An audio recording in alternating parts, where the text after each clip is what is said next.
Good evening and welcome back again to our Youth Week of Prayer. I hope you've enjoyed the journey so far, that you've been able to maybe send in some of your prayer requests, the things that you've maybe created, the different things you've tried to do. Maybe you saw some of the magical things that Carol was doing. I saw things with needles and all kind of things and balloons. It's amazing, isn't it? So maybe you tried it at home and want to let us know how it all went. And we pray that you really stay safe and well where you are. And so that as we continue through this week, talking about forgiveness, that you keep on tuning in with us. So this evening will be again a wonderful evening where we continue with our theme, and we hope you enjoy it. So stay tuned. We'll see you in a moment. Welcome back to our Youth Week of Prayer. We are so excited to be talking about forgiveness and reconciliation over this week. And our speaker for this week is our very own Pastor Gert, and he'll be speaking to us on this topic. But I just want to remind you of a few announcements. The first one is that we have a really exciting new email address where you as youth can keep in contact with us. And it's youth@stanboroughchurch.org. So send in your prayer requests, any ideas, or even give us some feedback on this week. We love to hear from you. And our second announcement is that we have a writing project for the elderly in order to give them some contact. So send in your letters about forgiveness, anything about love. Send it to youth@stanboroughchurch.org. But the key thing is, do not write your surname, because we want to keep these letters as confidential as possible. We can't wait to hear from you, and enjoy this next talk from Pastor Gert. See you soon. Yes, so it's me again, because as I said earlier, the introduction is that this is a week and days where things constantly are changing and we have to adjust.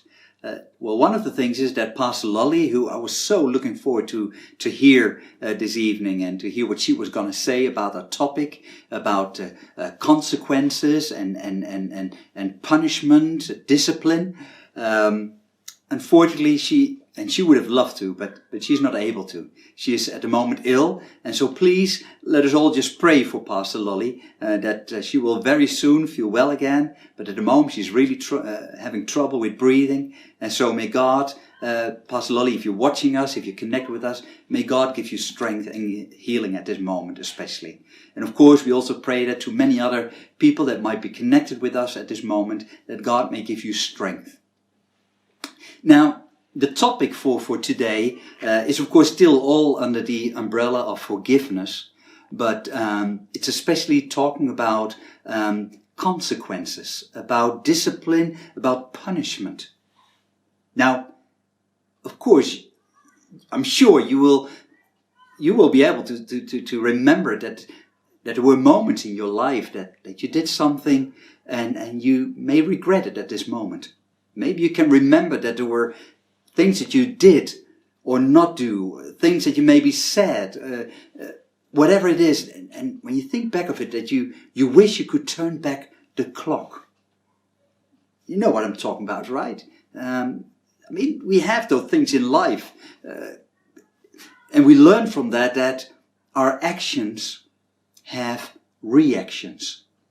Whatever we do, there are consequences.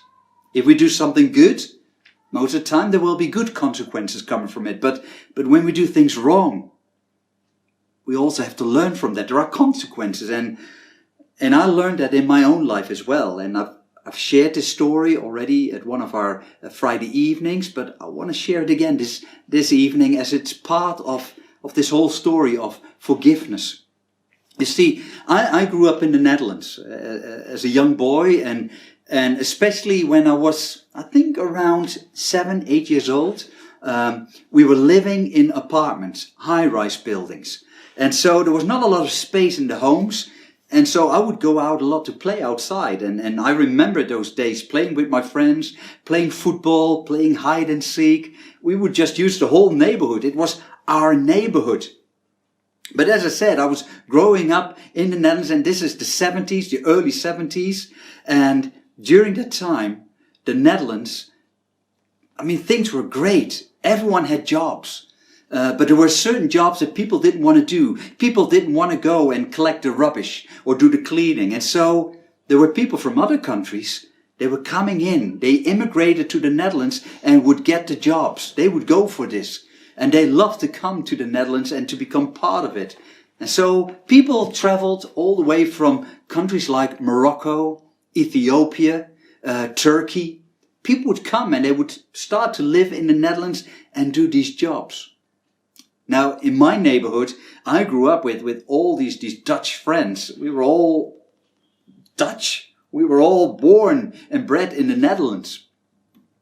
But now we saw how these people started to live among us. In the apartments, if some of the Dutch families would move away, then some of these families were coming in.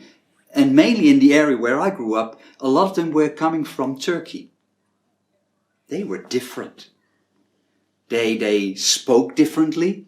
They dressed differently. They acted differently. The food was different. I mean, even they smelled differently. They were different. And I remember that we didn't like that.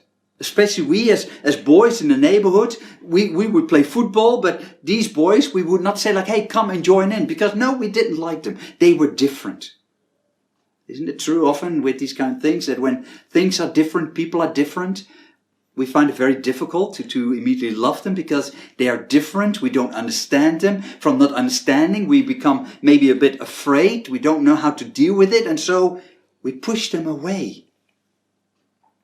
And that's what we did. I mean, we would not have them join in. They would do their things. We would do our things. And so in a way, as I grew up, what happened was that we started to have these kind of gangs. I mean, we were young kids, but we were groups that were coming together and we would fight with one another. So we as Dutch boys would fight with the Turkish boys. And in a way, it became more and more real, these fights. In the beginning, it was just calling names, but eventually we would make these tubes with paper arrows, and in the front of these paper arrows, we would put thorns from the bushes, and we would just shoot them at one another and hurt each other. We would eventually even also burn tires. And then we would burn them, and so the tar would start to melt, and then we put sticks in it, and then these burning sticks with tar we would throw at one another. Eventually what I had become was what today we would call, I had become a racist. I had become a racist. I just didn't like these boys who were different. Now, my parents noticed that. I mean, I grew up in a Christian family, in an Adventist family. And on Sabbath, we would go to church. We would sing songs. We would do our offerings. We would listen to the sermons and sermons about the Good Samaritan and all these stories about caring for one another, helping each other, forgiving, and just to be good people. And I sang songs about it. I prayed the prayers. But as I came back into my neighborhood, lots of these boys were not Christians, and so I would just join them and hurt others. And my parents, they could see that I was changing. There was aggression within me. And my parents said, like, we need to do something about that. And so they decided to find for me a martial arts club. So that I could go there and I would get rid of my aggression. You see, what later became known was that a number of children would have trouble growing up in these apartments. They would be in these small areas, and because there was not enough space to express yourself, some of us would just use it and then would express ourselves aggressively. Now, I'm not sharing that with you to say like, hey, it was right what I did. It wasn't. It was wrong to hurt others. Even for the sake, just because they were different. But that's just how it was. That's how I expressed myself. And so my parents said, we've signed you up for a martial arts club. You're going each week on an evening, and I think it was the Wednesday evening, you go to this club and you learn how to do judo. And it will help you to just get a bit, to deal with your aggression. And so I signed up. I went to this club to learn judo, and each week I went there and I learned how to do the different techniques. And as I went to judo, I noticed how I learned a bit more how to deal with things. But I wasn't there yet. You see, although I would go to church, learn the right things, and although I went now to judo and learned to deal a little bit with my aggression, at the same time, I went to school, of course, as well. And as I went to school, many of the kids in class, they had a Christian background. Some were Roman Catholic, others were from the different Protestant churches, the Dutch Reformed, etc. And here I was. Yes, I was Protestant, but I was the Seventh-day Adventist. Whenever I would mention it, the kids in my class would say, like, what is that? Tell me, what is it about? And so I would say, like, well, we go on Saturday to church. Saturday? Well, that's weird. And they eventually learned more weird things about me as an Adventist, like that I wouldn't smoke, I wouldn't drink, I would try not to swear, and that I would not eat pork, and lots of other things. And there was a lot of don'ts. And so some of these kids in class, they felt there was a good reason to tease me. I became a little bit of a person that was pushed in a corner on my own. Again, because they didn't understand. And because they didn't understand, it was maybe scary, and they started to use that. And especially one group in my class did that a lot, and that group had a leader. And I still remember him well, because his name was René. René had this group of guys in his class, in our class, and they would just be this kind of group that would just tease others, you know. They would just say bad things and hurt you if they could. Today we call that bullying. In those days there was no word for it yet, not like that. But I was bullied.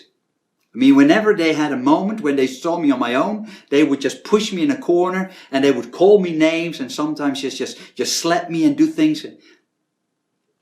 Well, that's just how it was. Now, as I told you, I had joined the judo club, and in the judo club there's a golden rule. That we do all the techniques and learn to fight in the club. You don't use it outside. Unless you are really, really, really in trouble, in danger of your life. But otherwise you're not allowed to use it. Only can be used in a controlled environment at the club. So each week I'd gone to judo, and one week we learned to do what is called the sudemi.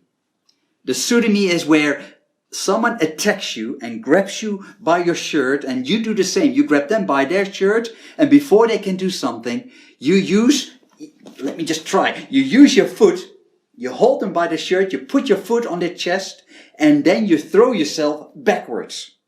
And your foot pushes them up in the air, and you throw them over you.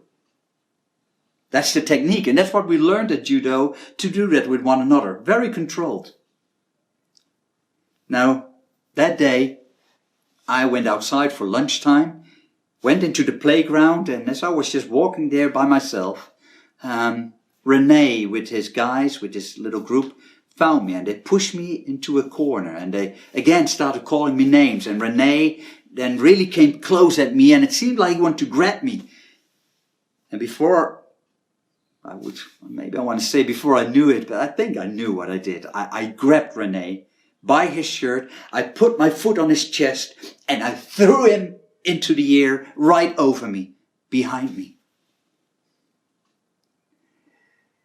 The rest I can only remember from stories that my mother told me, is that they were called by the principal of the school, and as they came to the school, my mother and my father, I was there in the office of the principal. And the principal told what I had done. And so I was expelled for several weeks. And as I came home, there were consequences. There were always consequences. My parents were clear about things that are right and things that are wrong. And when you do things that are wrong, I remember my father's hands, they would never miss. These were the days that you could get a spanking. And I had quite a few of them. Because I needed that discipline. And so my parents gave me discipline that afternoon or that evening as well as we came home. And the biggest thing that I can remember especially was that my parents said, like, we haven't taken you off the club. You can no longer go to the judo club. And as the teacher was told that I was no longer coming, and he asked what the reason was, he said, well, if you would not have taken him out of the club, we would have told him, because he had broken the golden rule. He has used aggression outside towards someone else. You see, Rene ended up in hospital. He was hurt badly. And several days since I was at home sitting, not allowed to go to school, my mother said all of a sudden in the morning, she said, okay, I want you to get ready, get dressed, we're going to the hospital. And so I asked her, I said, Mommy, are you sick? Do you need to go to hospital? She said, no, we're going to hospital and we're going to visit René. You're going to go there and you're going to ask him for forgiveness.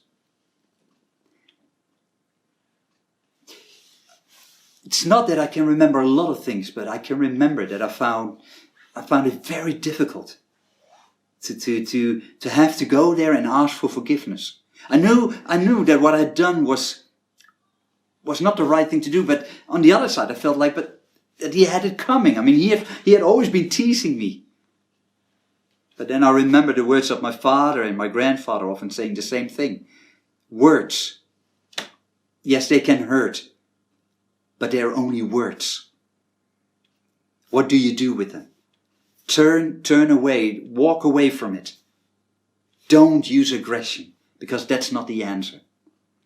I had used aggression, and so my mother and myself, we went to the hospital, and as we came into the room, my mother tells me the story. His mother was sitting there, and when she saw me, she knew that this was the boy who had put her son there in the hospital. And so, if her looks could have killed, I would not have been here today. I would not have been able to talk with you about that aspect. But as she saw me going to the bed and then say to René, I'm sorry. I'm sorry, I should not have done this. Will you forgive me? It must have touched her, because a couple of days later we got a call from actually his mum, from René's mum. And she was telling us over the phone that René had come home from hospital and he was looking forward for me to come again. And so she actually asked me to come and visit him at home, and that's what I did. And you know, the funny thing is, if you can call it funny, but the interesting thing is just that René and myself, we became friends. Not the best of friends, but we became friends. He stopped with the teasing. I just had learned things. See, life is all about learning. And we need to learn that our actions do have reactions, do have consequences. And that is not just today. That aspect also happened in Bible times. I mean, one very clear example of consequences and of regret is the story of Peter. Peter the disciple. Remember that Jesus has been arrested, and the disciples, as the Gospels are telling us the story, the disciples are sort of walking around and they're trying to keep an eye on what's happening to Jesus. And Peter is doing the same. He's not right there in front of Jesus, but he's staying from a distance. And as he's looking at what's happening to Jesus, there are people looking at Peter, say like, hey, sir, are you not one of his disciples? And Peter keeps on saying like, no, I don't know this man. I've never met him. No, it's not me. And when the third time he says this, the prophecy comes out and he hears the crow. The crow is calling out that he is the traitor. I mean, can you imagine Peter who said like, Lord, I will do anything for you. I will go through fire. I will die for you. Now he had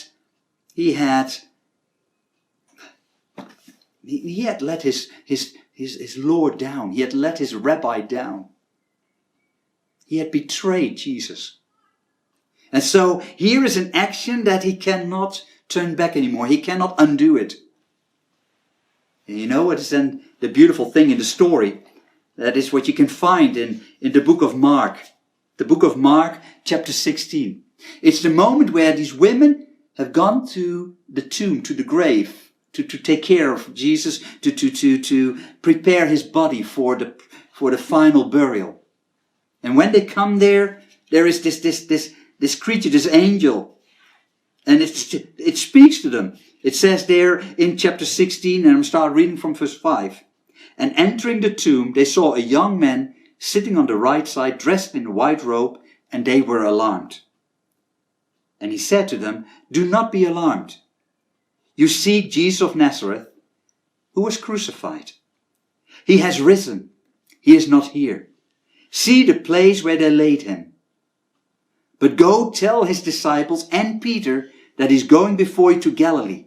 There you will see him, just as he told you." Go now and tell the disciples. So these women, the first pastors, they're going out to tell the good news of Jesus, who did not stay dead but rose from the dead.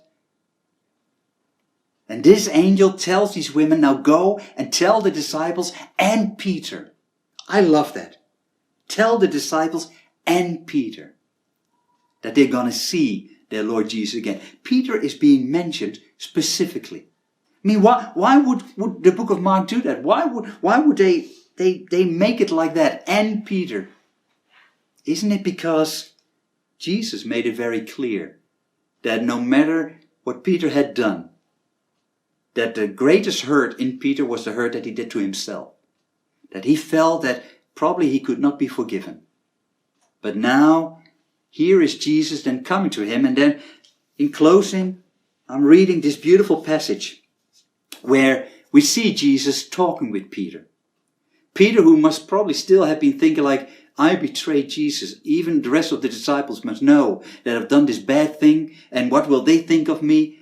And now Jesus speaks to Peter. You get a beautiful passage in John 21. When they had finished breakfast, Jesus said to Simon Peter, "Simon, son of John, do you love me more than these?"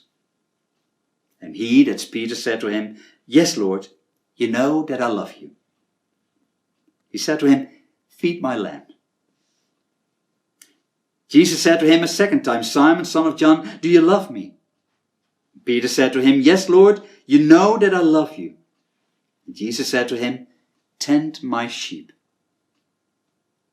And Jesus said to him the third time, "Simon, son of John, do you love me?"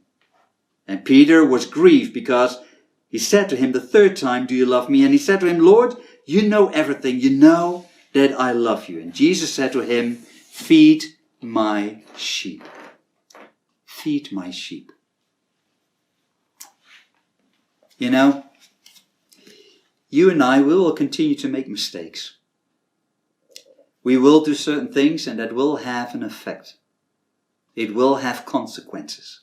But the beautiful thing again that we learn now this evening is that Jesus will come to us and say like, "Do you love me? Then follow me and take care of the people around you." God, in his love, will continue to forgive you and me. You know, I never had a chance to ask these Turkish boys to forgive me. I was too young and it's too long ago. But I'm glad I learned the experience with René, what it means to ask for forgiveness. May you find that, as there are maybe also situations in your life where you need to ask for forgiveness, may you find that there is this God who loves you fully and will say, "I love you, come, join me, follow me, and let's feed all these people around us with the good news that God's love is for everyone." God bless you. Amen. Hello everybody!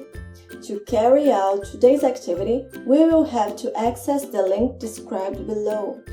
There, you will find some situations and some questions for us to reflect on. Please participate by replying and sending the form. It's very simple. See you tomorrow.